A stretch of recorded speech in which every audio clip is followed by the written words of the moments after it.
Sejam muito bem-vindos ao Fronteira Nerd. Eu sou o Marcelo Sugata.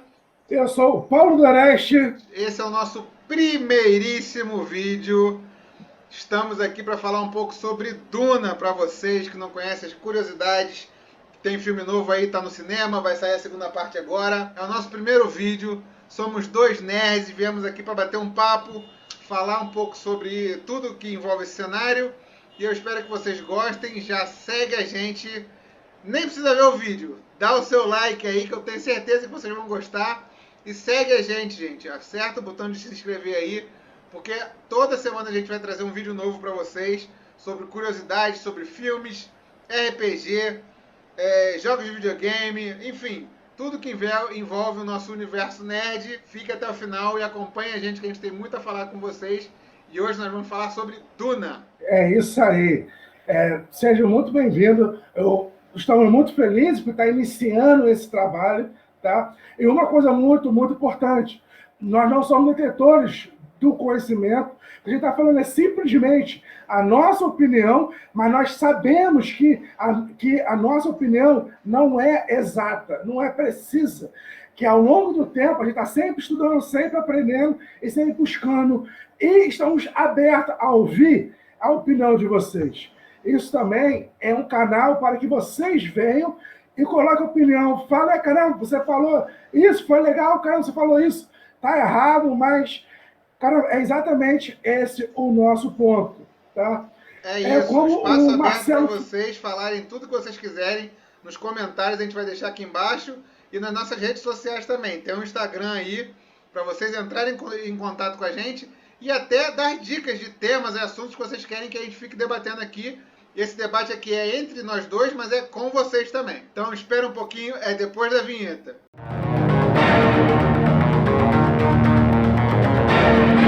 Sejam bem-vindos, galera. Como eu falei para vocês aí, hoje nós vamos falar muito sobre Duna. É isso, saiu no cinema agora essa aventura fantástica, mas para quem não sabe, isso é uma história muito antiga, é um livro muito antigo e que nós somos completamente fãs e nós vamos falar um pouco com vocês hoje sobre os bastidores desse e de tudo que fizeram de Duna até hoje. Exatamente. Duna é um cenário que revolucionou a sua época, né? E cada vez mais vem revolucionando. Porque Duna, ele não necessariamente, ele simplesmente é uma ficção científica, propriamente dito. Duna trabalha com questão política, questão religiosa, questão de que está na moda hoje, né? Em voga muito alta, questão ambientalista, e tudo isso aí que está acontecendo em todo o nosso planeta em relação aí com os países. Para quem não sabe, galera, e para quem ter um panorama assim do Duna, o Duna é como se fosse um Game of Thrones espacial. Uma mistura de Game of Thrones com Star Wars, Star Trek. São casas brigando no espaço, mas fica aí que vocês vão saber um pouquinho mais dessa história um pouquinho mais pra frente. Mas assim, se você ficou curioso e quer saber assim, mas o que esses caras estão falando? O que é Duna? Eu acho que isso resume bem, assim. Tem as tramas políticas, briga de casa e tudo, que tem no Game of Thrones, com a pegada espacial, Star Wars, Space Opera, assim, incrível. Vamos embora. O primeiro Duna, né, que aconteceu em 1984, se eu não estou enganado, foi isso? Foi, TT4. Ele foi a tentativa de tá colocando essa epopeia no cinema. Então ele começou na necessidade de estar adaptando isso, como hoje, mesmo hoje, com toda a nossa tecnologia e todo avanço, tanto no nível de produção de história, de adaptação, quanto tecnológico, para poder levar uma adaptação ao cinema, né, ou à TV, naquela época, isso estava muito mais atrasado que hoje. Se hoje nós temos uma dificuldade de adaptação muito grande, imagina antigamente, né, como é que isso era feito. Eu não tinha tolerância nenhuma a esse filme. Tá? A esse Muito Duna. pelo contrário, cara. Eu era muito fã desse filme antes de eu conhecer o livro. Caraca, eu achava incrível a história do Duna de 84, cara. Muito boa. Talvez eu tenha essa. Como eu vi Duna, né, depois de ter lido os livros, né, pelo menos os 2 primeiros livros, caramba, tem coisas que acontecem no filme que eu fico assim, meu pai do céu, é isso mesmo? Cara, para mim é inaceitável. Tá? Para mim é inaceitável. Não, mas olha só, uma coisa que tem nesse Duna de 84, que não tem em nenhuma outra adaptação, nada que fizeram, que eu acho incrível, é que no livro tem muito negócio da pessoa falar uma coisa e ao mesmo tempo ela tá pensando outra. É, E a única adaptação que tem que mostra isso é o Duna de 84.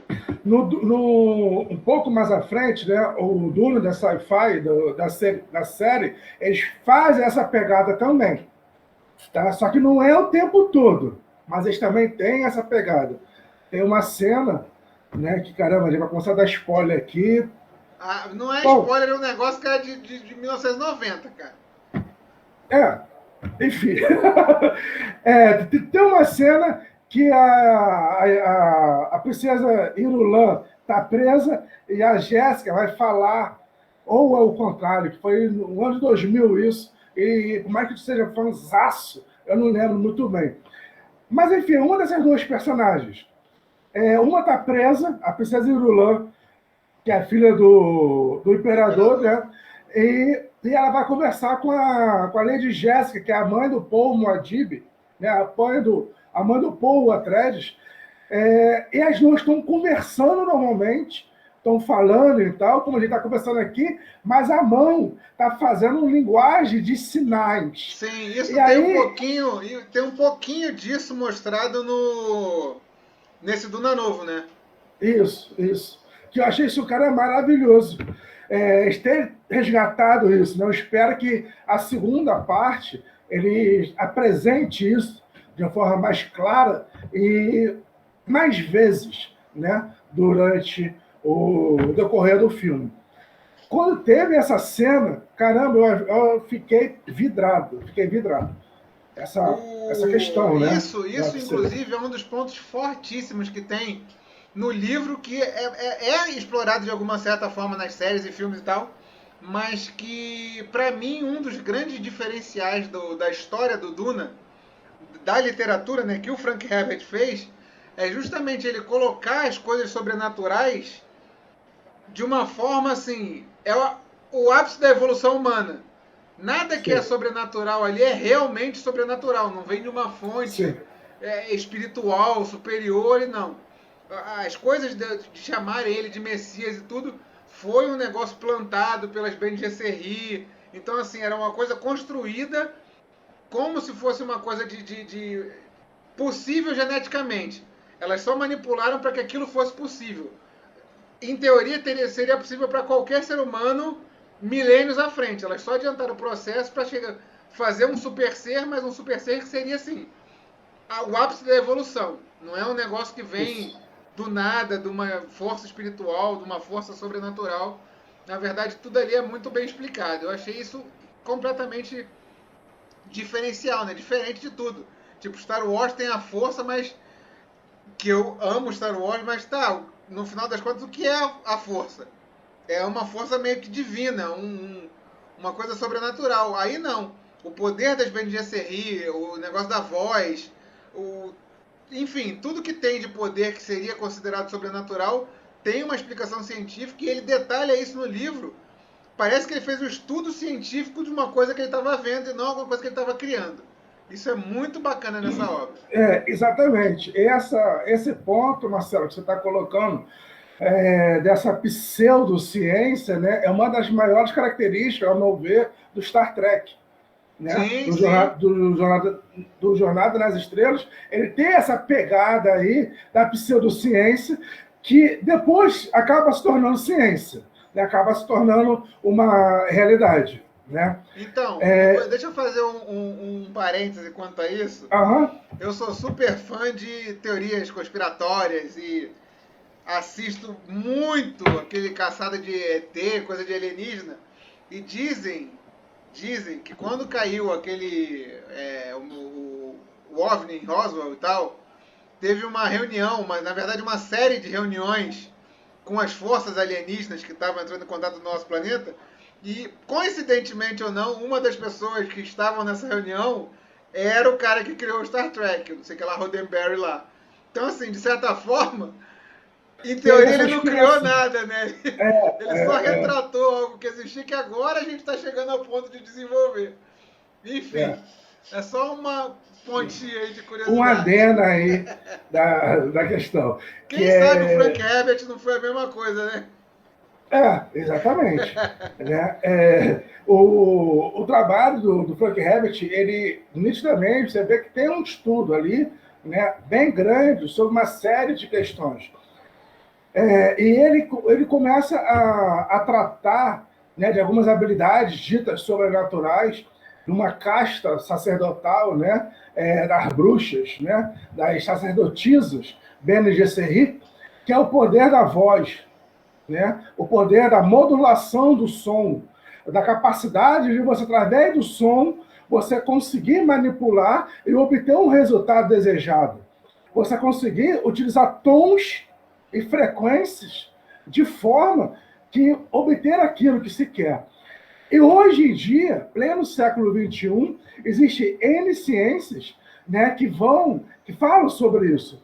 Uma delas é a programação neurolinguística, outra é o estudo da neurosemântica, né, e muita gente fala com relação a isso. Você está falando com a pessoa, a BNGC fala isso.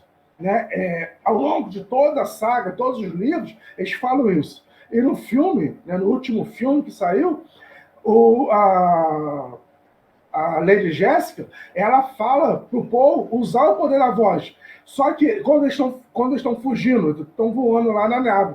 Só que o Paul, ele utiliza com um soldado Harkonnen, só que ele não é afetado. E aí a Lady Jéssica fala, olha só, você usou o tom errado, e ele tem uma deficiência auditiva, e ele não vai escutar. Aí daqui a cara, ué, como assim? Preste atenção neles. Aí você começa a prestar atenção. O diretor foi extremamente feliz em fazer o jogo da câmera, como se fossem os personagens observando, e aí ela consegue usar em outro personagem e começa a ter um efeito.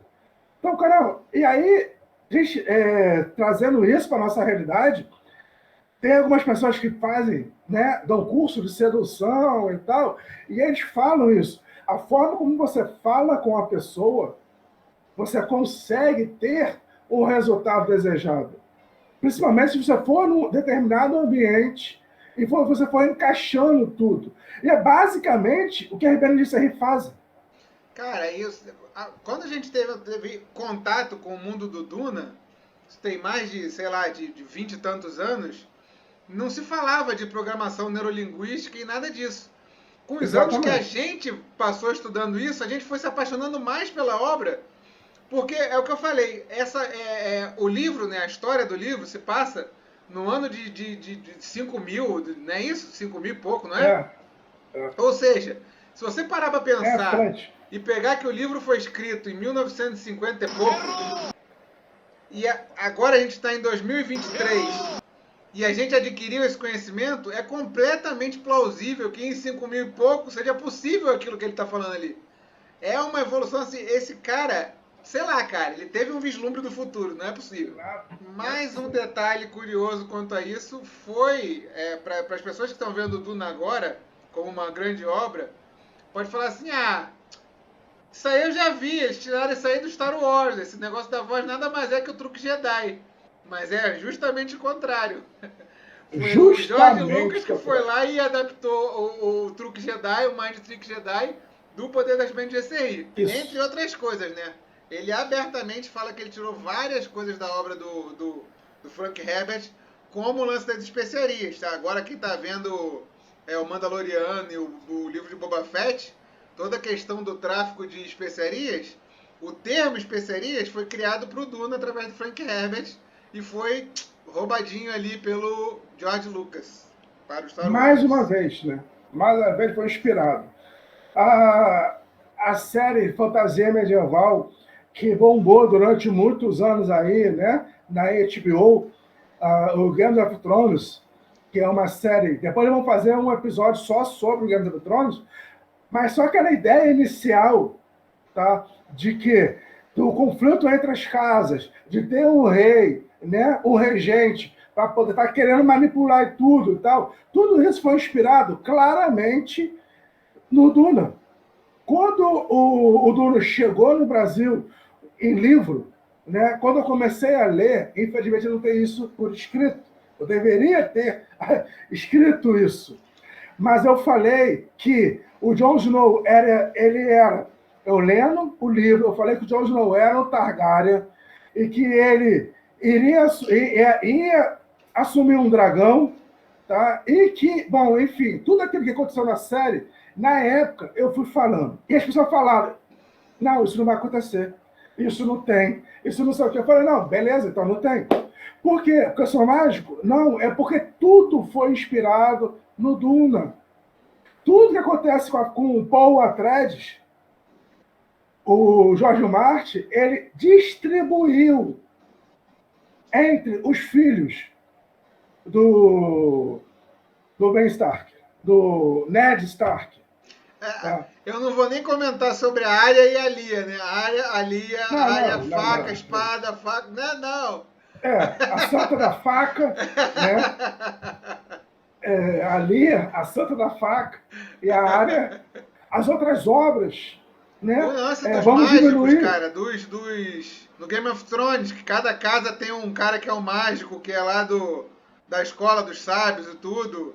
É a Isso. mesma coisa, daqueles médicos e tal que tinha lá no Dr. Yue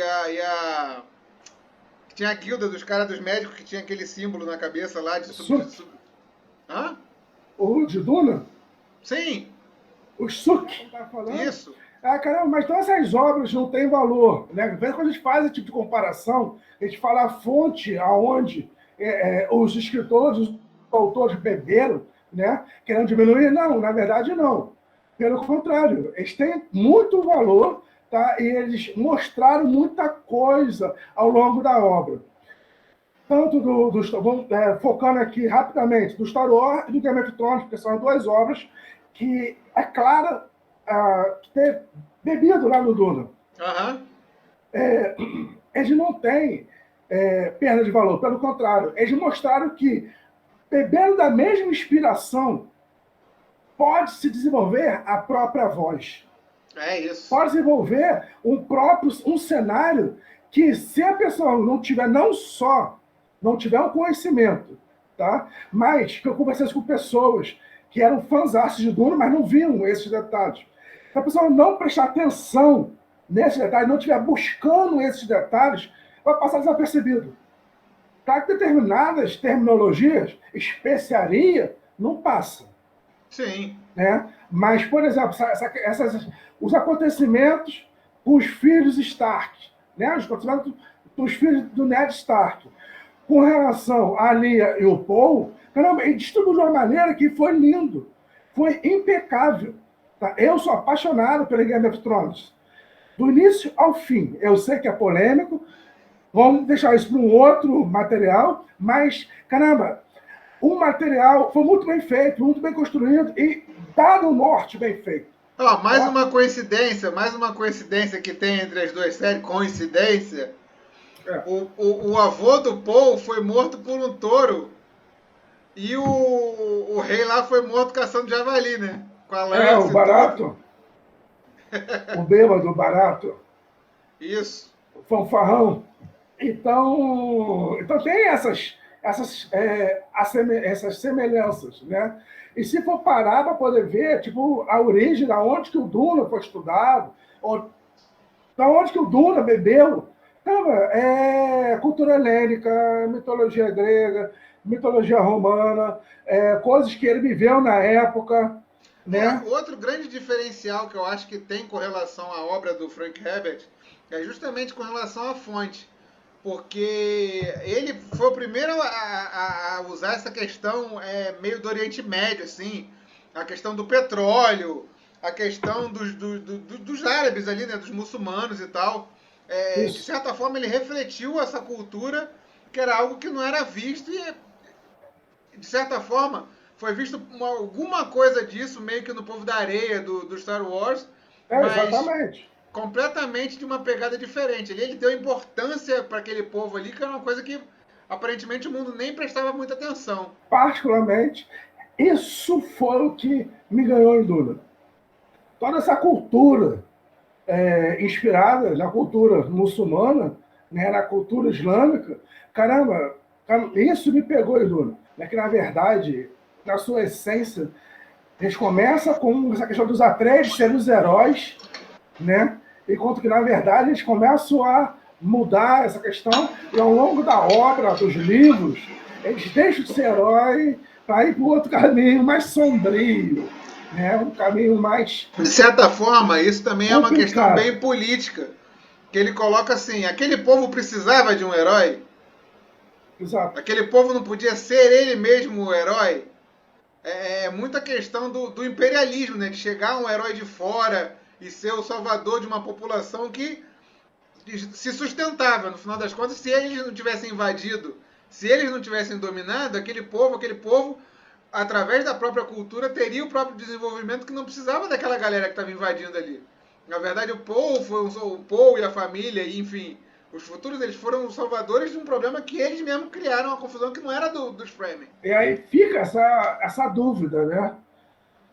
Se realmente aquele povo precisava disso tudo, se não ter essa movimentação deles mesmo, Sim. né? Para poder impedir essa ação dos Harkonnen. E um membro do Harkonnen que eu acho top, eu gosto muito, mas é o Fade Fade Harkonnen. Rauta. Caramba, esse personagem é muito bom. Eu achei ele top demais. Para mim, tanto no primeiro filme, né, e no segundo filme, ele não foi tão aproveitado como eu acho que poderia ser aproveitado. Vamos ver como é que ele vai ser nesse filme atual que vai vir, né, nessa sequência atual. Mas o Fate do Duna, que para mim, de 1980, né, E 4.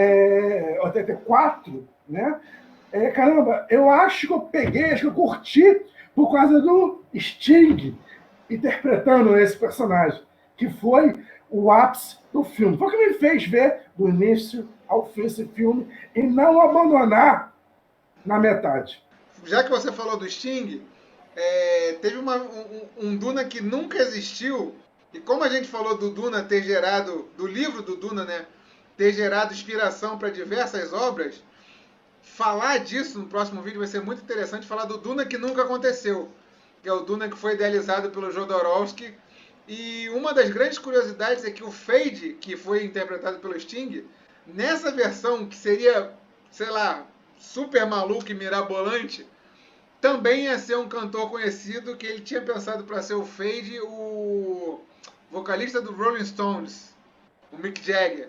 Então, assim, até nisso, né? Pegaram a ideia do cara de ser um astro do rock famoso e só trocaram o astro, pegaram o outro, mas para fazer o mesmo papel. A ideia é a mesma, né? E assim, Marcelo, nessa pegada aí do Mick Jagger com o Sting, como é que você acha que seria dentro desse trabalho aí, desse filme, né, que vai Próximo Fade. epopeia? Como é que você acha que seria isso? O Fade agora do próximo filme? Não, do Mick Jagger. Cara, o Mick Jagger acho que estava bem dentro do que é o Fade. Eu gostei muito da escolha dele. Aliás, esse cara ele teve excelentes ideias.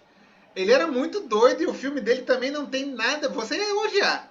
Porque o filme dele não tem Aham. absolutamente nada a ver com os livros.